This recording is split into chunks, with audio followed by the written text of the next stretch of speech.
안녕하세요. 사연 읽어주는 남예입니다. 오늘도 와주셔서 감사드리며 오늘의 여성 사연자분 사연은 제가 소개해드리도록 하겠습니다. 많은 청취 부탁드리며 오늘의 사연 바로 시작하겠습니다. 안녕하세요 여러분. 멀리 미국에서 사연 보냅니다.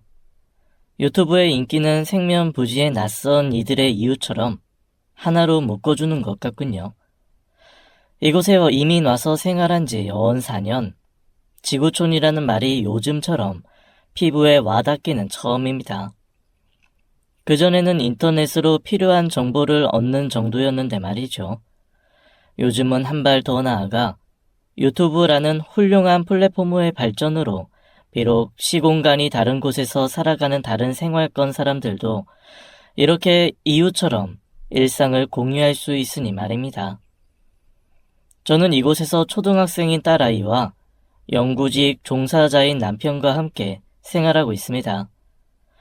주말이면 코리아타운에서 불고기며 비빔밥이며 곰탕이며 아직도 여전한 한국식 입맛에 맞춘 맞춤형 외식을 하고 딸아이와 아울렛에서 쇼핑을 하고 남편과 드라이브를 즐기면서 지내고 있네요. 미국 생활 4년 만에 비로소 누리는 일상의 행복입니다. 낯설고 물서른 타국에서 말도 안 통해 버벅대며 자충우돌했던 게 엊그제 같은데 말이죠. 4년 전 7살이던 딸아이를 데리고 미국행 비행기에 몸을 실었을 때만 해도 이런 일상이 오리라곤 생각도 못했습니다. 이민 후에 한동안 아이가 현지 생활에 적응 못하고 영어도 생각보다 늘지 않아 고생이 많았거든요. 헌데 지금은 현지인 만큼 영어 회화가 능숙하고 학교 생활도 잘 해내고 있어 다행이다 싶습니다. 아이가 끝내 미국 생활에 적응 못하면 어쩌겠어요? 싫든 좋든 다시 한국으로 짐 싸고 돌아가야지. 헌데 아이는 그런 제 마음을 알고 있는 것처럼 도망치듯 떠나온 한국 땅에 대한 미련도 아쉬움도 안 남게 현지 생활에 완벽히 적응했네요. 4년 전 미국행 비행기에서 어린 딸의 손을 부여잡고 전 눈물을 삼켜야 했습니다. 어쩌면 이제부터 엄마 혼자 널 책임지게 될지도 몰라. 엄마 이제부터 싱글맘으로 살게 될 거야. 엄마 선택을 이해해 줄 수 있지 우리 딸? 속으로 그렇게 딸아이한테 이해를 구하며 저는 잠든 딸아이를 품에 안았습니다. 그때 남편과 헤어져 딸아이를 저 혼자 책임져야 할 상황이었거든요. 저는 당시 남편한테 이혼 서류를 던져주고 알아서 가정법원에 접수하라고 했습니다. 미국에서 법률 대리인을 구하는 대로 그를 통해 적극적으로 이혼 과정을 협의할 테니 미국행을 말리지 말라고 했죠. 한국에서 그것도 시어머니와 같은 집에서는 단 하루도 같이 지낼 수 없었으니까요. 헌데 애 아빠는 제 생각과는 달리 이혼 대신 어머니께 절연을 구하고 저와 아이를 선택했습니다. 한편으로는 기뻤지만 그렇다고 저 때문에 천륜을 끊게 할 순 없는 일이었죠. 저한테야 남보다 못한 분이셨지만 남편한텐 세상에 한 분뿐인 어머니시니 저는 남편한테 어머님을 선택하라고 했습니다. 허나 남편이 싫다고 하더군요. 자기한테도 어머니란 존재가 버겁고 이해 안 되기는 마찬가지라네요. 저는 이곳 미국에 연고가 전혀 없었던 것은 아닙니다. 친정 부모님이 오빠 내외를 따라서 이곳으로 이민 오신 게 15년쯤 전이니까요.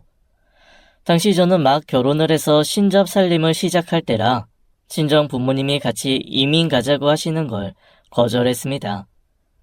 저는 당시 일평생 과부 몸으로 남편을 키워낸 시어머니를 모시고 신혼생활을 시작했었죠. 그때 우리 세 식구가 마음 맞춰 잘 살 줄 알았습니다.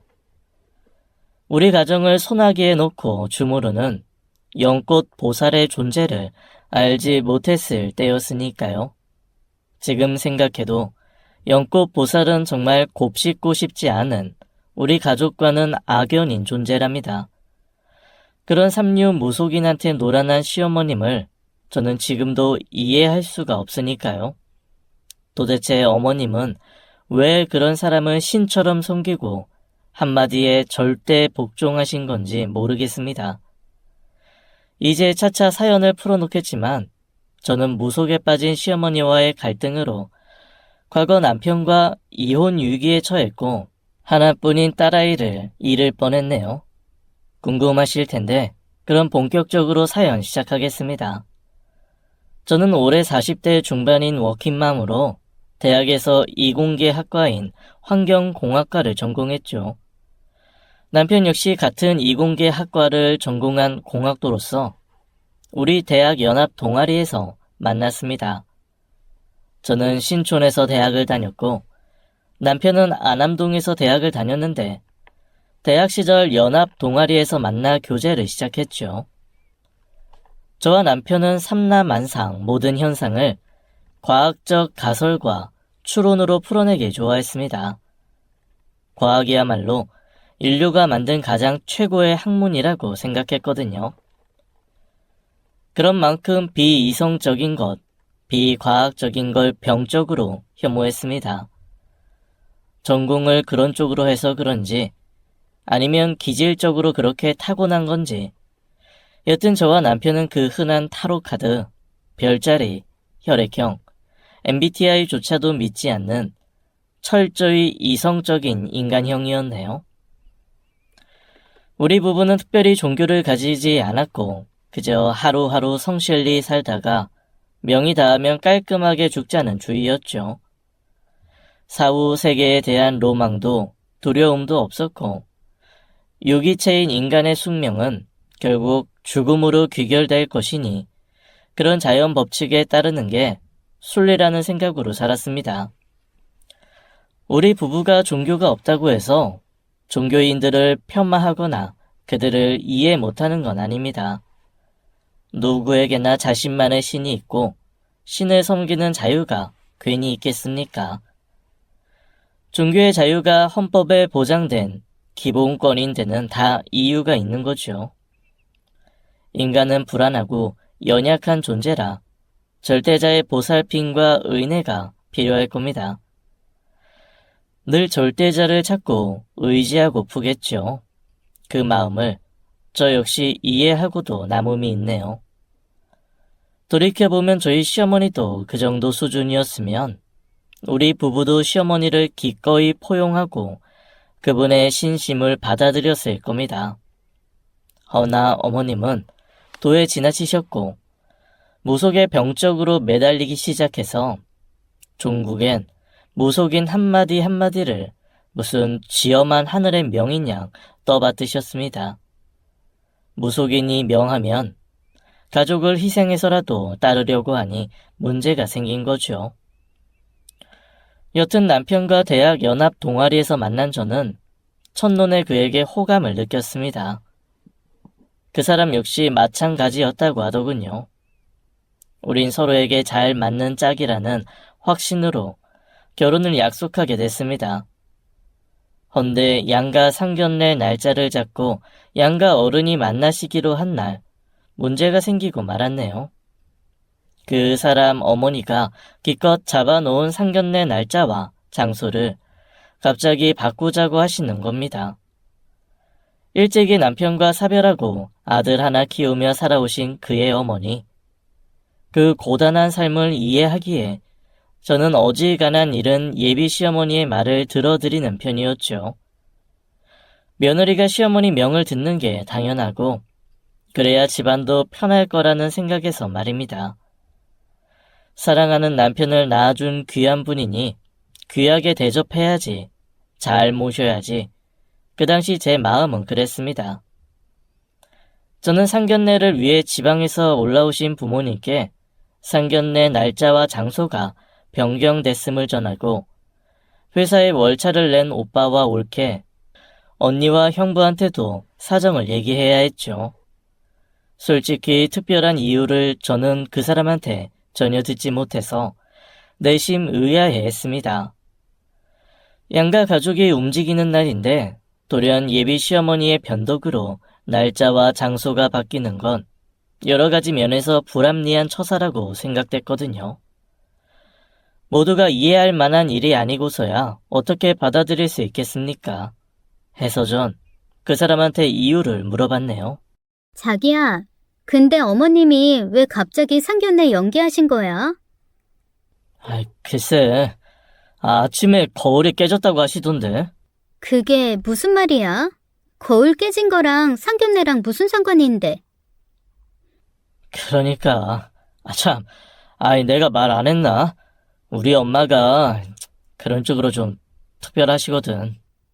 그런 쪽이 뭔데? 왜 그런 거 있잖아. 노인네들 기복신앙이랄까? 왜 뻑하면 귀신 타령하고 무슨 일이든 길일부터 던지고 애고 없는 날 잡고 그런 거. 아, 무속신앙? 샤머니즘 말하는 거지? 그래, 그런 거. 나 엄마 뱃속에 있을 때 아버지 사고로 돌아가시고 청산과부로 평생을 살아오셔서 그런지 모든 걸 당신 팔자, 복, 귀신, 사주, 그런 거에 매달려서 사셔. 아무래도 당신 힘으로나 의지로는 힘든 세상 살이었을 테니까. 그렇겠지. 요즘도 그런데 그때야 더 말해 뭐해? 싱글맘으로 살아가는 게 힘드셨겠지. 한편으론 이해가 되는데 근데 우리 상견례도 어머니가 잡으신 거야. 시간이며 장소며. 어머니 고르고 골라서 손 없는 날에 풍수지리적으로 물이 많고 기운이 좋은 곳이라야 한다고 해서 여의도로 잡은 거잖아. 우리 집에서나 자기네 집에서나 여의도 솔직히 너무 멀지만 어머님이 거기 아니면 안 된다고 하셔서 거기 한정식 집으로 잡은 거잖아. 주말이라 따블로 내고 룸 예약하고. 근데 이제 와서 장소도 다른 곳으로 다시 잡아야 한다고 하시는 건 좀 그래. 자기가 어머님께 얘기해봐. 나도 같은 생각인데 엄마한테 내 말이 먹혀야 말이지. 좋은 게 좋은 거라고 엄마 기분 맞춰드리려고 웬만한 건 엄마 뜻을 따르는 편이야. 그치만 나도 가끔은 답답할 때 있어. 왜 저러나 싶기도 하고. 자기가 엄마 만나서 잘 말씀드려봐. 또 알아. 아들 말은 안 들어도 며느리 말은 들을지. 아들이라면 죽고 못 사는 양반이 당신 목숨보다 귀한 자식의 말도 안 들을 정도라니. 맹목적으로 심취해 있는 무속이라는 게 대체 뭘까 싶더군요. 저는 어머님을 찾아가 뵙고 상견례를 미루는 이유가 혹시라도 다른 게 있는지 여쭤봤습니다. 어머님, 왜 갑자기 상견례 미루신 거예요? 민석이가 얘기한 튼 거울 깨진 거. 듣긴 했는데 좀 이해가 안 돼서요. 거울이 깨졌으면 치우고 새 거울 사다 걸면 그만이지. 그런 일로 상견례 미루는 건 시간적인 면이나 비용적인 면이나 손해잖아요. 당장 어머니, 우리 그 식당에 50만 원 물었어요. 룸 하나 예약한 거 그대로 공쳤다고. 악귀한테 당해봐야 정신을 차리지 얘가. 미리미리 조상님이 조심하라고 사인해 주시는데 감사합니다 인사는 못할 망정 지금 뭐라는 거야? 너 혹시 고깟 돈 50만 원 아까워서 이러냐? 아니요, 지금 돈이 문제가 아니라 왜 그런 일을 하시냐는 거죠. 그깟 귀신들이 뭐라고. 얘 좀 봐. 너 큰일 나래구나. 그깟 귀신이라니. 아이고, 조상님, 성주님 잘못했습니다. 이 철없는 게 입 밖으로 나오는 대로 짓거리네요. 오해 마시고 노여움 푸십시오. 이 늙은 게 대신 용서를 빕니다. 문신님, 측신님, 노여움 푸시고 용서해 주십시오. 어머님은 동서남북 사방에 대고 굽신대며 빌고 또 비시더군요. 너무 간절하게 비시는 바람에 뭐라고 할 말이 다 없었습니다. 어머님이 그렇게 연신 머리를 조아리고 눈에 뵈지도 않는 귀신들 마음을 달래느라 애를 쓰시는 동안 저는 그저 황당하기만 했죠. 이 상황을 어떻게 받아들여야 하나 난감해 하는데 그런 저를 보고 어머님이 벌컥 화를 내시더군요. 예, 너 뭐하고 있어? 안 따라하고. 나처럼 빌어 너도. 저도요? 그럼 너도 해야지. 네가 이 사다를 만들었는데 구경만 하려고 했니? 저는 마지못해 어머님을 따라 사방에 굽신굽신 빌어댔습니다. 근데 어머님 이러는 거 안 하셔도 될 것 같은데. 이런다고 뭐가 달라지겠어요. 괜히 어머님만 피곤하지. 안 그래도 어머니 허리도 안 좋으시면서. 얘가 왜 이렇게 같은 말을 하게 해? 거울 깨진 거 보면 몰라? 앞으로 당할 액을 막는데 지금 허리 아픈 게 대수니? 거울 깨진 게 마음에 걸리신 거면 그거 과학적으로 제가 설명해 드릴까요? 어머니, 그건 여러 가지 이유가 있는데요. 과학적으로 어머님 뜨거운 온수로 샤워하시고 환기 안 시키셨죠? 그러니 수증기가 공기압과 재래식 욕실에 온도차가 커서 거울이 걸린 이음새가 벌어지는 거예요. 특히 어머님 댁 욕실은 외풍이 심하고 창문틀이 벌어져서 바람이 많이 들어오잖아요. 근데요, 솔직히 이렇게 거창하게 과학적인 근거 들이댈 일도 아니거든요. 지난번에 봤더니 못이 휘어져서 덜렁덜렁 하던데. 그러니까 거울이 떨어져서 박살난 거죠 뭐. 너나 아는 거 많아서 좋겠다. 아주 세상만사를 다 아는 체를 하네 얘가. 그런 거 아냐. 그거 큰일 날 징조야. 넌 젊은 애가 왜 그렇게 둔하니? 딱 보면 몰라? 성주님이 크게 탈난 것 같으니까 미리미리 조심하라고 징조로 보여주시는 거. 근데 너 오늘 얼굴이 왜 이렇게 거무튀튀하고 기운이 안 좋아 보이니? 너 혹시 어디 이상한 데 갔다 왔니? 이상한데요? 아, 친구 할머니가 돌아가셔서 아침에 장례식장에 잠깐 들렀어요. 거봐. 어쩐지 그렇다 싶더라니. 양쪽 어깨에 귀신 붙었어. 동자 귀신. 내 이것들이 여기가 어디라고 여기까지 붙어왔네. 당장 안 가?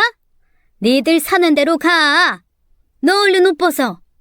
옷을요? 왜요?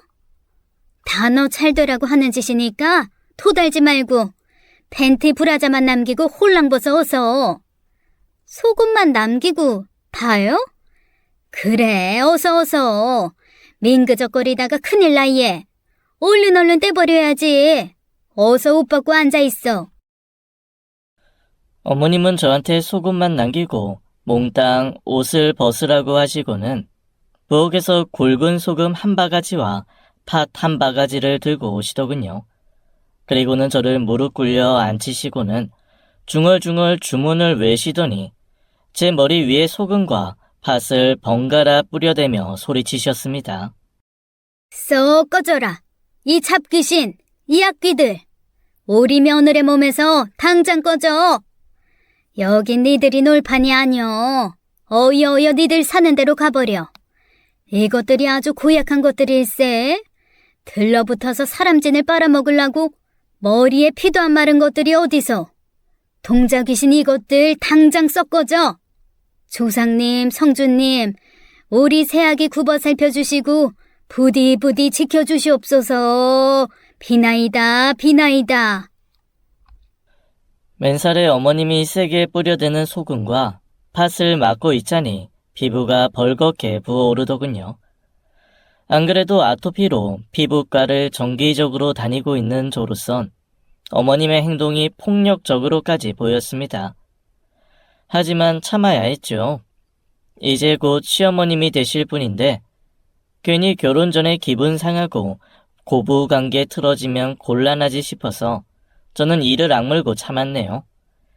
21세기에 달나라로 소풍 가는 시대에 여자 우주인을 배출하고 선진국 대열에 합류한 IT 강국인 대한민국에서 이 무슨 황당한 일인가 싶었지만 그날은 그저 어머님이 하시는 대로 지켜보면서 참았습니다.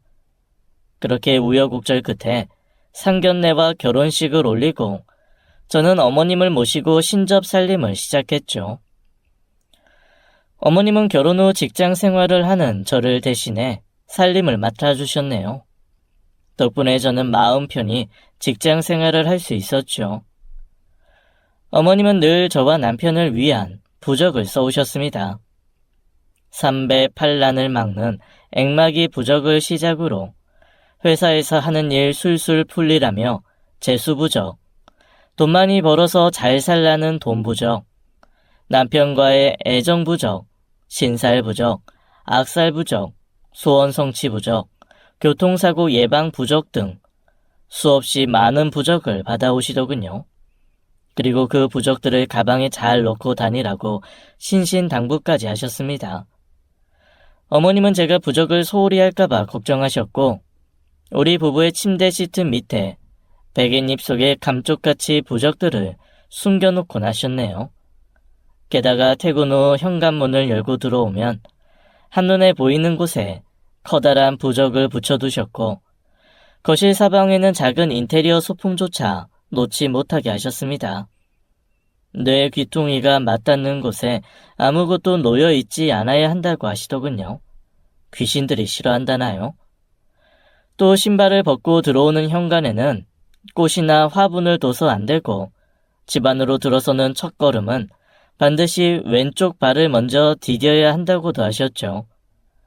집안에 전신 거울을 둬선 안 되고 큰 소리가 날 만한 스피커나 피아노 같은 것들도 절대 둬선 안 되고 잠자리에 들고 난 뒤엔 집안에 미등조차 켜두면 안 된다고 하셨습니다. 혹시 집안에 귀신이 붙어오면 해코지하지 않고 다시 나가라고 한겨울에도 거실 외창 한 칸은 반드시 열어둬야 했네요. 귀신들 노잣돈이라고 집안 곳곳에 지폐를 놓아두어야 했죠.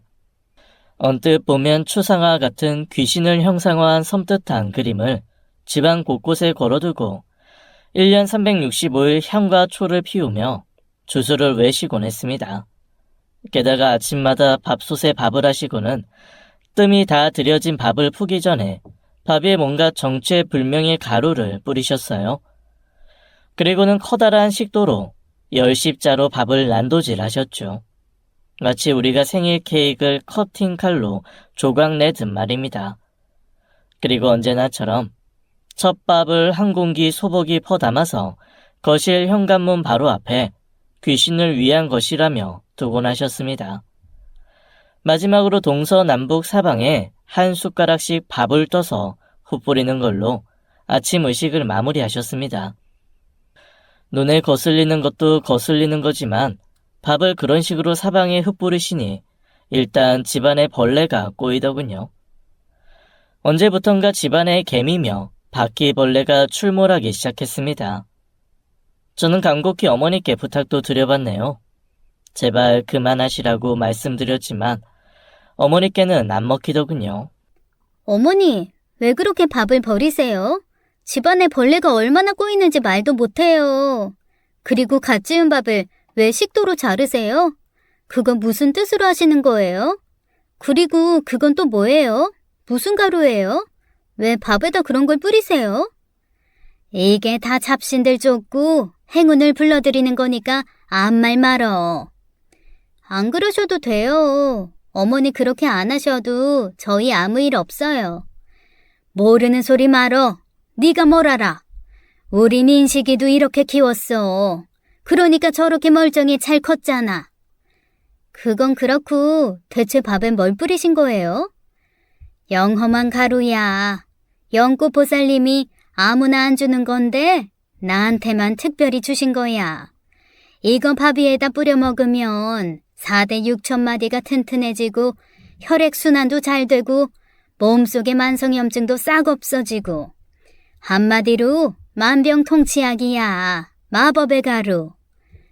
그거 식용 가능한 건 맞아요? 식약처에서 허가 받은 거예요? 그딴 게 뭐가 중요하니.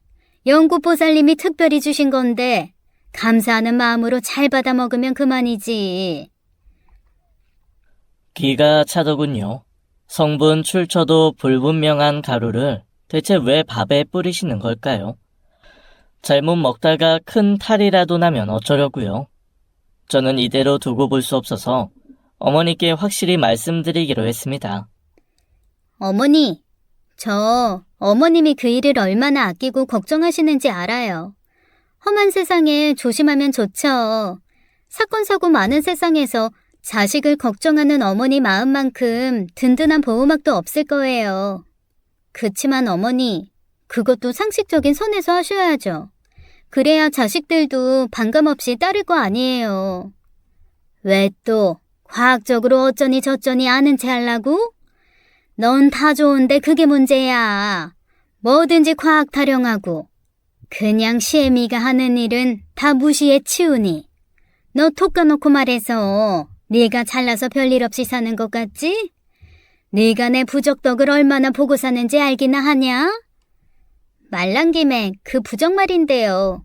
그런 거 한 장에 얼만지 제가 잘 몰라서 좀 알아봤는데 한 장에 비싼 건 100만 원도 넘는다고 하더라고요. 그거 어머니 때때마다 새로 받아오시는데 지금껏 부적값만 해도 얼마나 되는지 아세요? 걱정 말어. 네 월급 추갔네. 그거 다 내 돈이야. 니들이 용돈 쓰라고 준 거 한 푼도 안 쓰고 차곡차곡 모아둔 거야. 그러니까요. 용돈 드린 걸 왜 안 쓰고 엉뚱한 데 쓰시냐는 거죠.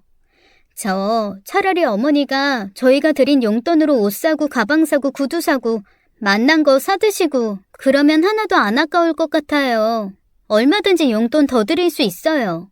그치만 왜 저하고 그이하고 힘들여 번 돈으로 연구 보살인가 뭔가 하는 여자 배불리는 건데요. 그 대신 연꽃 보살님이 니들 보호해 주시잖아. 그 연꽃 보살이란 점쟁이 저 좀 만나게 해주세요. 정말 그렇게 능력자인지 제가 좀 보고 판단하게요. 그분이 얼마나 영험하신 분인데 함부로 입에 올려? 네가 뭔데 그분을 판단하고 말고 하니? 영험한 분인지 아님 노인네들 상대로 사기쳐서 뜯어먹고 사는 사기꾼인지는 봐야 알겠죠. 야! 너 지금 말 다 했니? 얘가 식전 대바람부터 어디 하늘 같은 연구 보살님을 씹어대. 너 당장 사과해.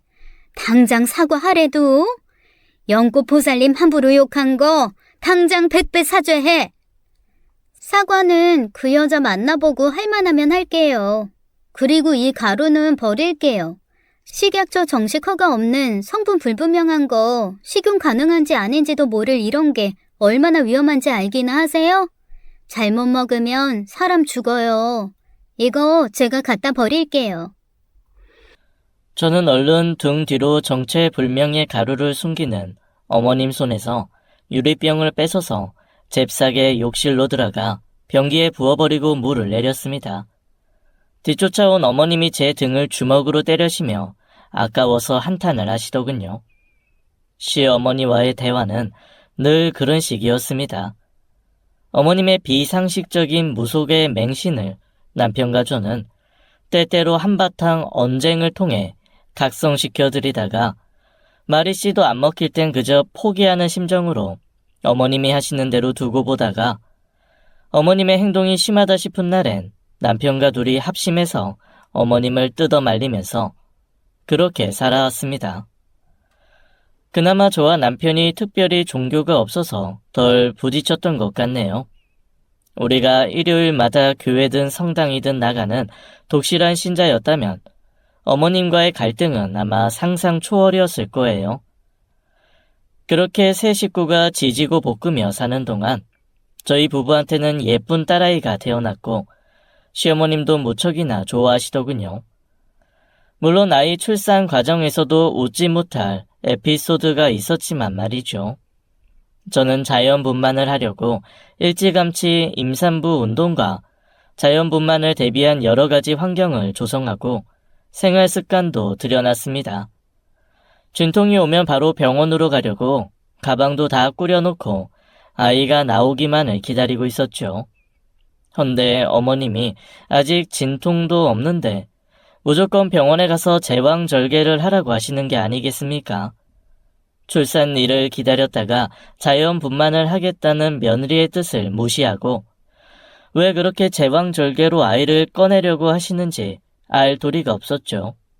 저는 수술은 싫다고 자연분만을 원한다고 분명히 말씀드렸고 남편 역시 동의한 일이라고 역성을 들어도 어머님은 요지부동이시더군요. 손 있는 날 애가 태어나면 큰일 난다며 연꽃 보살님이 좋은 날 좋은 시로 날 받아줬으니 하늘이 두 쪽 나도 그날 그 시에 아이를 꺼내야 한다나요. 안 그래도 출산이 오늘 내일이라 숨쉬는 것조차 힘들어 죽겠는데 어머님이 말도 안 되는 고집에 짜증이 나더군요. 힘든 며느리는 안중에도 없고 그저 귀신 없는 날에 아이를 받아야 한다는 그 허무맹랑한 무속신앙이 저를 지치게 했습니다. 너 시애미 말 들어. 내가 다른 건 다 양보해도 내 손주 사주만큼은 양보 못해. 절대 안 돼. 진통 기다렸다가 애 받으면 까딱하다 재수 없으면 손 있는 날 태어나. 그럼 평생 그 재수 없는 사주팔자로 살아야 되는 거야. 어머니, 제발요. 사주팔자가 다 뭐예요? 우리 애기 절대 그럴 일 없으니까 걱정 마세요. 아니, 네가 뭐래도 이번엔 절대 양보 못해. 저도 양보 못해요. 왜 제 아이를 제가 아니라 어머님이 출산일을 결정해요? 그깟 사주가 뭐라고? 왜 자연분만 충분히 할 수 있는데 생으로 배를 째요? 길 가는 사람 붙잡고 물어보세요. 제가 잘못인지 어머님이 잘못인지. 내 손주 사주를 왜 길 가는 사람한테 물어보래? 넌 네 자식이 좋은 시화대를 타고 나서 인생이 그냥 아스팔트 길 마냥 쭉쭉 뻗어서 성공하고 사는 게 싫으냐? 그게 싫은 게 아니라요. 당신 뭐하고 있어? 당신이 어머님한테 말씀드려봐. 엄마, 그냥 이 사람 하고 싶은 대로 하라고 해요. 솔직히 이런 문제는 애 엄마 마음 아닌가? 엄마가 대신 애 낳아줄 것도 아니면서 이러는 거 월권이지. 그래, 내가 나서는 게 월권이고 주접이면 나 이 집 나갈란다. 한 집에서 더 살아서 뭐해? 말만 어른이지 자식놈들이 날 어른 대접도 안 하는데. 에이, 왜 기쁜 날 앞두고 집을 나가신대. 우리 애기도 세상에 나와서 할머니가 안아줘야 좋지. 그러니까 내 말 들으래도 내가 니들 나쁜 거 시키냐? 아무렴 애미가 돼서 자식한테 해가 되는 걸 시키겠냐고. 니들도 이제 애 낳고 키워봐. 그래야 애미 맘을 알지. 에이, 그래도 이 사람이 이렇게까지 싫다는데 엄마가 자꾸 그러면 곤란하지.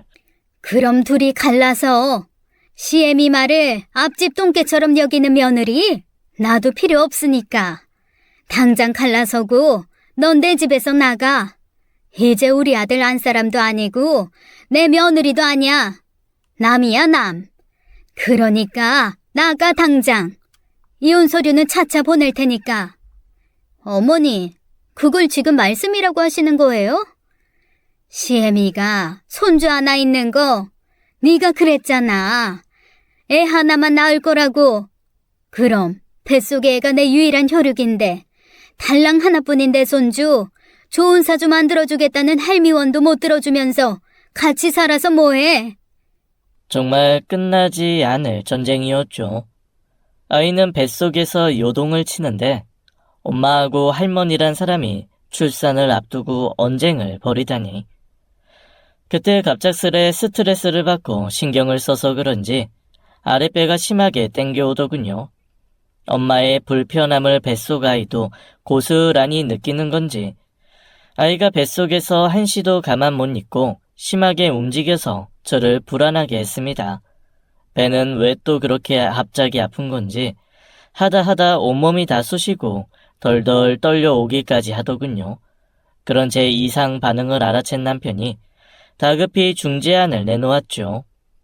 자기야, 일단 엄마 말대로 하자. 그러니까 이제 그만해. 당신까지 왜 그래? 당신 걱정돼서 그런단 말이야. 지금 당신 얼굴이 어떤지 알아? 완전 흑빛이야. 배도 아프다면서. 괜히 이러다가 애 잘못되면 어쩌려고 그래. 그냥 엄마 말대로 하자. 당신 너무 힘들어서 안 돼. 그 대신 엄마도 이 사람 애 낳고 나면 더 이상 엄마 마음대로 할 생각 말아요. 애 엄마가 애를 어떻게 키우든 할머니가 이래라 저래라 하면 안 된다고요. 알아들으셨어요? 그렇게 남편의 중재로 저는 제왕절개로 출산을 했고 대신 산후조리와 아이 육아 방식은 제 뜻대로 했습니다. 어머님은 산후조리원 대신 집 안에서 부적을 붙여놓고 조리를 하라고 하셨네요. 아이한테 소젖이 웬 말이냐며 모유를 먹이라고도 하셨고요. 일회용 기저귀 대신 광목천을 떠다가 기저귀를 만들어주라고도 하셨죠. 저는 모든 걸 거부했습니다. 내 아이니까 육아만큼은 제 뜻대로 하겠다고 어머님 말씀을 이런 지하에 거절했죠. 어머님은 제가 제왕절개로 한 발 양보한 것처럼 육아에서는 한 발 양보하시더군요. 저는 그렇게 딸아이를 제 방식으로 키웠고 남편은 저를 도와 육아에서 큰 힘이 되어주었습니다. 남편과 교대로 육아휴직을 받았고 그렇게 저희 부부의 공동 육아로 딸아이는 어느새 어린이집에 갈 나이가 됐네요. 동네 어린이집에 입학한 아이는 걱정과 달리 잘 적응하는 것 같았습니다. 아침에 엄마랑 떨어질 때도 딸아이는 의젓했고 어린이집에서도 선생님 말씀 잘 듣고 밝게 생활하는 것 같았죠. 저는 한시름 났고 그만큼 회사 일에 몰두할 수 있었습니다. 헌데 어느 날인가 딸아이 어린이집 선생님이 저를 호출하더군요. 무슨 일인가 싶어 회사를 조퇴하고 바로 달려갔더니 선생님이 뜻밖의 얘기를 꺼내시더군요. 저기 희수 어머니, 희수한테 약간 문제가 있는 것 같아요. 문제라면 우리 희수가 다른 애들하고 잘 못 지내나요? 혹시 싸워요? 아니요, 그런 건 아니고요. 희수 다른 애들하고 잘 어울려요. 친구가 얼마나 많은데요. 수업 태도도 적극적이고 밥도 잘 먹고 잘 뛰어놀고 아주 사랑스러운 아이예요. 다만 뭐요? 무슨 문제 행동이라도 알려주시면 제가 혼낼게요. 혼내서 고쳐야죠. 실은 희수가 아이들한테 사주풀이를 해주겠다고 사주를 묶고 다녀요. 그리고 유치원에서 귀신 쫓아낸다고 아이들한테 소금 뿌리고 탁자 모서리에 절대 못 앉게 하고 애들이 등원할 때 현관문에서 왼발부터 들어오라고 어찌나 닥달하는지 모르고 오른발부터 들어오는 아이는 희수한테 맞기도 해요. 절대 용납 못하더라고요. 그래서 제가 왜 그러냐고 물었더니 그래야 조상님 상주님이 굽어 살펴주신다고 하네요. 아이가 무속에 심취해 있는 것 같아서 걱정이에요. 기가 막히더군요. 딸아이가 어린이집에서 하는 문제 행동은 전부 시어머님께 보고 배운 것들이었습니다. 저는 그날 저녁 아이를 불러다 앉히고 나무랬네요. 희수, 너 누가 어린이집에서 그러래? 왜 친구들한테 귀신 들렸다고 소금 뿌리고 그래? 대체 왜 그러는 거야? 할머니가 가르쳐줬단 말이야. 그래야지 친구들이 귀신한테 안 당하고 무사 무탈하다고. 그런 거 배우지 마. 세상에 귀신이 어딨니? 아니 이때도 소금이 뭐라고 그런 걸로 귀신을 쫓아내. 7살이면 7살답게 행동해야지. 그게 뭐야? 너 엄마가 분명히 말했어. 오늘 이후로 그런 거 하면 엄마한테 혼낼 줄 알아. 엄마는 아무것도 모르면서 귀신한테 잘 보여야지 괜히 심기 건드리면 인생 꼬이는 거란 말이야. 그래서 액막이 의식이 중요한 거야. 그런 말 하지 말랬지. 대체 뭐가 되려고 그런 소리래. 엄만 왜 화를 내고 그래? 부적 오늘 안 갖고 갔더니 엄마한테 혼나는 일진이네. 재수 온 붙어서 그래. 오는 길에 상가집 차려봐서 그런가? 그만 못해? 너 안 되겠다. 엄마한테 혼 좀 나야겠어. 회초리 가져와. 엄마, 정말 때릴 거야? 정말 때리지 그럼. 말로만 할 줄 알았어? 당장 회초리 가져와. 제가 버럭 소리를 지르자 그제서야 아이가 겁을 먹고 눈치껏 회초리를 갖고 오더군요. 저는 아이한테 처음으로 매를 들었고 회초리를 맞은 아이는 엉엉 울었네요. 딸아이가 울자 제 가슴도 찢어지는 것 같았습니다. 허나 가르칠 건 가르쳐야지 잘못된 걸 알면서도 매를 아끼면 나중에 더 크게 후회할 날이 올 거라는 게 저의 육아 철학이었죠. 매질이 더해질수록 아이의 울음소리는 점점 커지고 결국 대성통곡을 하더군요. 그러자 시어머니가 아이 방으로 뛰어들어오셨습니다. 얘가 너 왜 멀쩡한 애한테 매를 들고 그래? 내 새끼를 누구 맘대로 때려? 네가 뭔데? 애가 멀쩡해요? 7살짜리가 귀신 타령하고 부적 챙겨 다니는 게 멀쩡해요? 그게 뭐가 어때서? 그렇게 해서 부르는 맞고 행운은 불러드리면 좋지 뭘 그래. 제발 그만 좀 하세요. 아니 어머님은 그렇게 살든 말든 저 신경 끌게요. 하지만 우리 희수한텐 그러지 마세요. 이제 겨우 7살이에요. 아무것도 모르는 애한테 좋은 것만 가르쳐도 부족할 판에 대체 뭐 하시는 거예요? 가르칠 게 없어서 그딴 걸 가르쳐요? 희수가 너한테만 귀한 자식이냐? 나한테는 더해. 내 목숨보다 귀하고 애틋한 아이야. 그래서 그러는 거고. 너 이 세상이 어디 네 맘대로 사라지디? 네가 암만 용수고 길을 써도 안 되는 일은 있고 불행은 사람 안 가려. 귀신들한테 잘 보여서 미리미리 피해보자는 건데 그게 뭐가 그렇게 잘못됐니? 연꽃보살님이 우리 희수는 그래야 된댔어.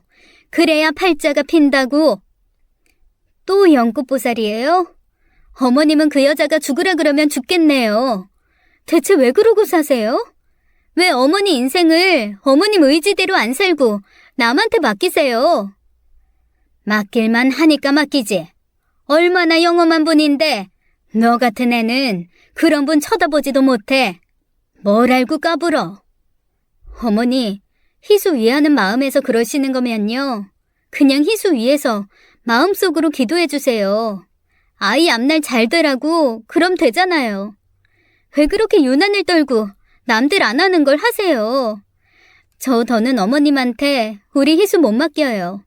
오늘부로 끝이니까 어머님 앞으로 희수 일에 일체 간섭 마세요. 유치원 하원시키는 것부터 해서 당장 손 떼세요. 제가 알아서 할 거니까. 그 일 이후 저는 보수를 더 얹어준다는 조건으로 까다롭게 고르고 골라 마음에 드는 베이비시터를 고용했습니다. 그리고 집에서 절대 어머님이 딸아이를 케어하지 못하도록 주의를 줬네요. 어린이집에서 하원시켜서 집에 데려오는 것부터 아이 간식을 챙겨주고 밥을 차려주고 책을 읽어주고 하는 일련의 일들을 철저히 베이비시터에게 맡기고 어머님이 참견하지 못하도록 말이죠. 베이비시터로 고용된 분은 유아교육을 전공하고 유치원 교사를 하다가 출산으로 쉬고 있는 처지라 저는 내심 운 좋게 적임자를 잘 골랐다 싶었습니다. 다행스럽게도 딸아이도 베이비시터의 말을 잘 들었고 문제 행동도 점점 교정되어 가더군요. 물론 시어머님이 시시때때로 딸아이 교육에 참견하고 회방을 놓기도 했지만 저는 시어머님이 그런 식으로 행동하면 핸드폰으로 동영상을 남기라고 베이비시터한테 일러뒀습니다.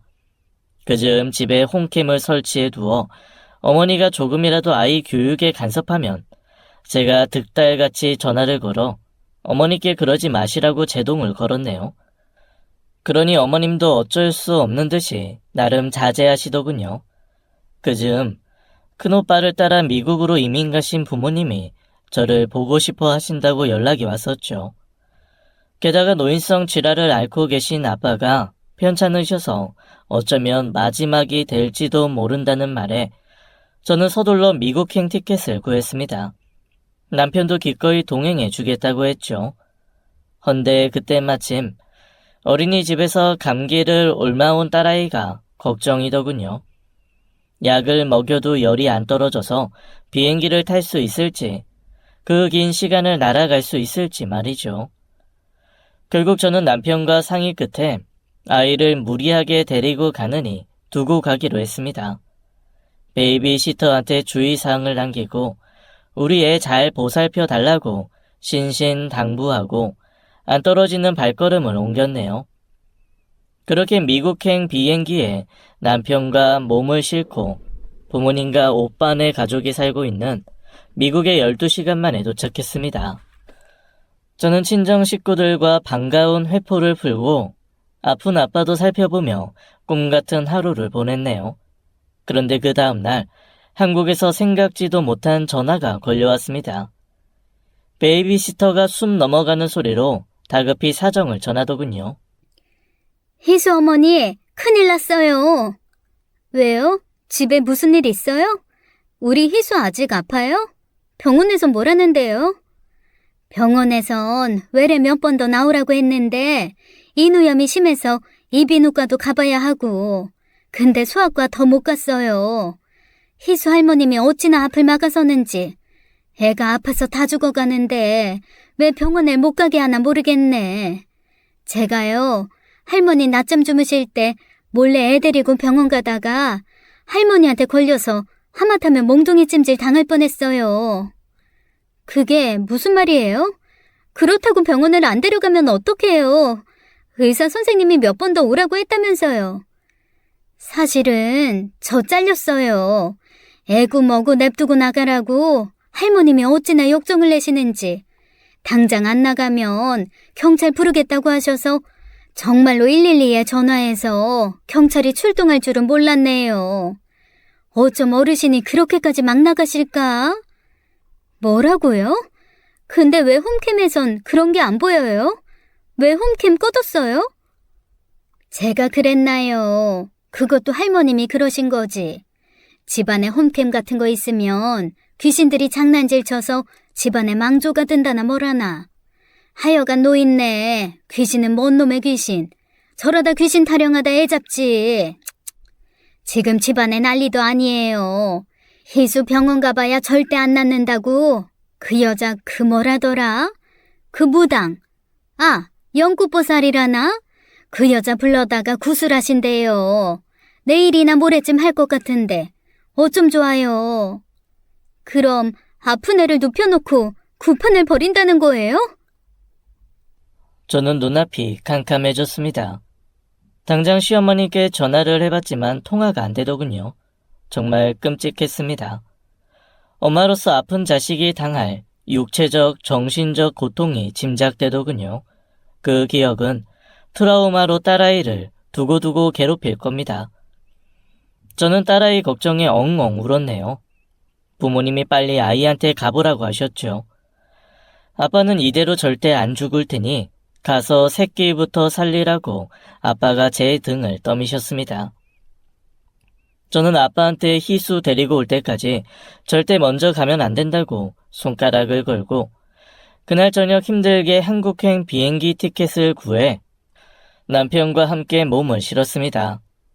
그 뒤의 일은 솔직히 지금도 기억이 잘 안 나네요. 딸아이 걱정으로 제정신이 아니었죠. 저는 비행기 안에서 내내 울었고 공항에서 집까지 가는 택시 안에서도 울음이 그치지 않았습니다.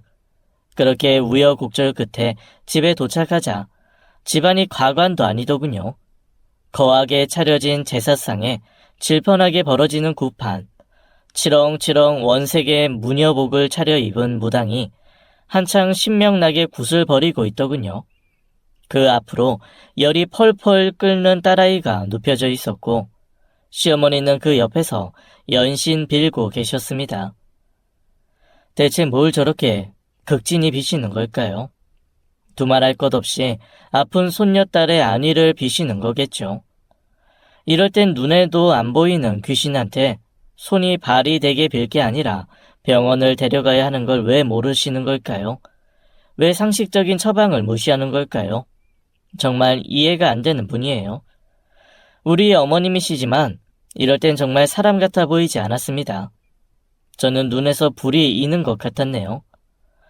눈에 뵈는 게 없어서 그런지 무서울 것도 꺼리낄 것도 없었죠. 저는 그대로 제사상을 뒤엎어버리고 딸아이를 들쳐 안았습니다. 시어머님이 화들짝 놀라 그런 제 앞을 다급히 막아서더군요. 저는 어머님을 잡아먹을 듯이 노려보며 악을 썼습니다. 비켜요 당장! 너 미쳤니? 어디 감히 제사상을 뒤엎어? 이게 얼마짜리 굿인 줄 알고! 시어머니도 악에 차서 소리를 내지르시더군요. 이게 아주 제대로 미쳤어. 상을 뒤엎다니. 아이고, 아이고 이를 어째. 조상님들 노여움 사서 이를 어째. 저는 어머님의 한탄을 무시하고 아이를 데리고 나가려고 했지만 어머니가 악착같이 앞을 막아서더군요. 이제 막 시작했어. 구판 다 끝나기 전엔 애 못 데리고 가. 그럼 조상님들이 애를 고쳐주시겠니? 어서 도로 내려놔. 얘가 지금 여기가 어떤 자리인 줄 알고 까불어? 안 비키면 나도 내가 무슨 짓 할지 모르니까 당장 비켜요. 나 죽고 어머니도 죽고 다 죽는 꼴 보기 싫으면 당장 비켜! 제가 핏발선 눈을 부라리며 이를 악물고 소리를 지르자 그 기세에 어머님이 주춤 물러서더군요. 저는 그런 시어머님을 확 떠다 밀고는 아이를 들쳐안고 나와서 바로 병원 응급실로 향했습니다. 아이는 응급조치를 받고 다행히 안정을 되찾았네요. 조금만 더 늦었으면 폐렴으로 진행됐을 거라는 말에 눈물을 쏟았습니다. 며칠 입원 후 퇴원하라는 의사 소견에 저는 한편으로 안도가 되면서도 한편으로 화가 치밀더군요. 진작 소아과에 데려가서 제대로 치료받았으면 이렇게 심각해질 일이 절대 아니었는데 말이죠. 저는 시어머니를 용서할 수 없었습니다. 며칠 후 아이가 퇴원하고 전 집안에서 제 짐과 아이 짐을 빼내왔죠. 이제 그 집구석에 두 번 다시 들어갈 일이 없으니까요. 그리고 시어머니와 남편을 앉혀놓고 마지막으로 선포했습니다. 저 오늘부로 어머님 며느리 안 합니다. 그러니까 그렇게 하세요. 이제부터 우린 남이니까 내 자식 어떻게 키우든 참견 말고 아는 체도 말고 앞으로 제 인생에 우리 희수 인생에 나타나지 말아주세요. 마음 같아선 아동학대로 확 고발해버리고 싶지만 그래도 그동안 고부지간으로 지내온 세월 봐서 참는 거니까 그런 줄 아세요. 희수 아빠 잘 들어. 나 오래 참았어. 그래도 사랑하는 남자 모친이라고 내가 당신 엄마 오래 참아줬다고. 근데 더는 안 참아. 귀신 타령하면서 내 새끼 잡아먹으려는 당신 엄마 나 절대 용서 못해. 그러니까 당신이 선택해. 어머니랑 살려면 나랑 이혼 도장 찍던가 아님 나랑 희수랑 같이 미국에 가 살던가. 이혼 서류에 내 도장은 찍었어. 침대 옆에 서류 뒀으니까 당신이 알아서 해. 나 오늘 밤 희수랑 미국 가. 이제 결정 당신한테 넘길게. 당신이 알아서 해. 저는 딸아이를 데리고 미국으로 갔고 친정 아빠는 기적적으로 회복해 지금껏 잘 지내고 계신답니다. 솔직히 그 당시 남편이 미국으로 저와 딸아이를 찾아올지는 장담을 못하겠더군요. 그에게 목숨보다 귀한 하나뿐인 어머니일 테니까 말이죠. 그래서 저는 남편이 오지 않을 걸 대비해서 딸아이에게 미리 일러두었네요. 이제 엄마랑 둘이 살 거라고 미국에서 외가 식구들이랑 다 같이 지내면 외롭지는 않을 거라고 말이죠. 딸아이도 어느 정도 알아듣더군요. 그렇게 딸아이와 미국 생활에 적응하느라 정신없이 지내던 어느 날 남편이 저를 찾아왔습니다. 딸아이를 데리고 남편 곁을 떠난 지 10개월이 되던 즈음이었네요. 남편은 많이 지쳐 보였습니다. 몸도 마음도 상처받을 대로 받은 것 같더군요. 저와 아이도 없이 오롯이 어머님과 단둘이 1년 가까이 지냈으니 많이 힘들었을 거예요.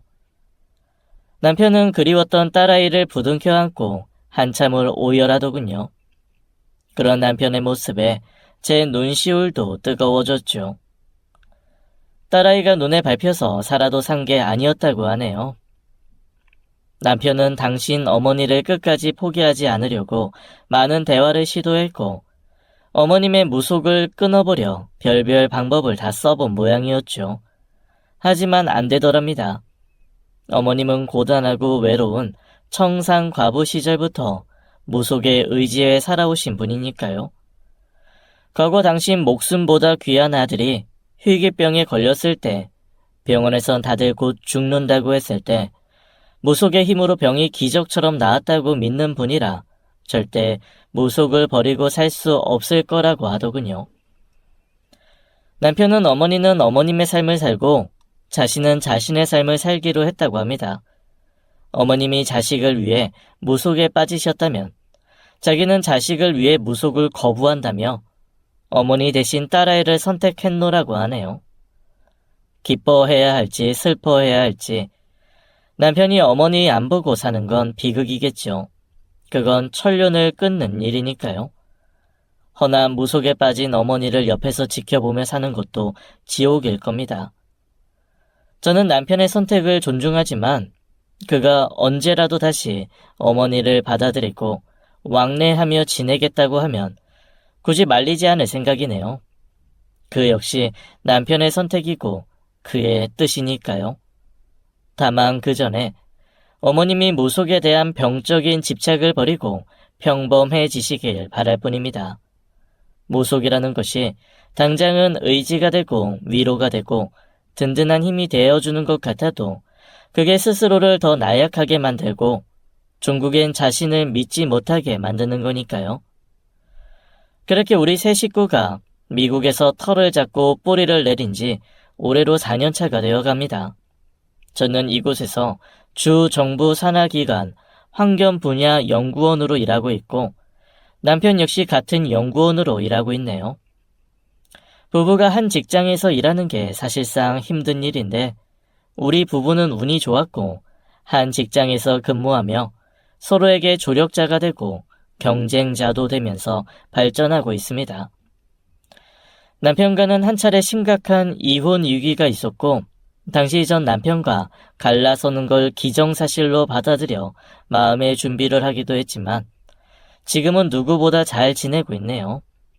한때는 시어머니였던 그분이 무속에서 헤어나와 다시금 건강한 멘탈을 갖게 되신다면 그럼 전 그분을 용서할 의사도 있습니다. 지난 4년간 제 마음도 넉넉해진 걸까요? 그분이 무속신앙에서 빠져나와 상식적이고 건강한 올바른 가치관을 갖게 되신다면 말이죠. 이번 주말엔 남편과 딸아이와 함께 코리아타운에서 한국식 집밥을 먹어보려고 해요. 미국식 패스트푸드에 질려서 그런지 주말에는 그런 호사를 누리곤 한답니다. 멀리 이국 땅 미국 로스앤젤레스에서 워킹맘 희수 엄마가 사연을 보냈네요. 고국에 계신 동포 여러분들이 잘 들어주셨으면 좋겠습니다. 그럼 다들 건강하시고 안녕히 계세요. 지금까지 사연 읽어주는 남녀였습니다. 끝까지 함께해 주신 여러분 감사드리며 저희는 다음 사연으로 돌아올게요. 감사합니다.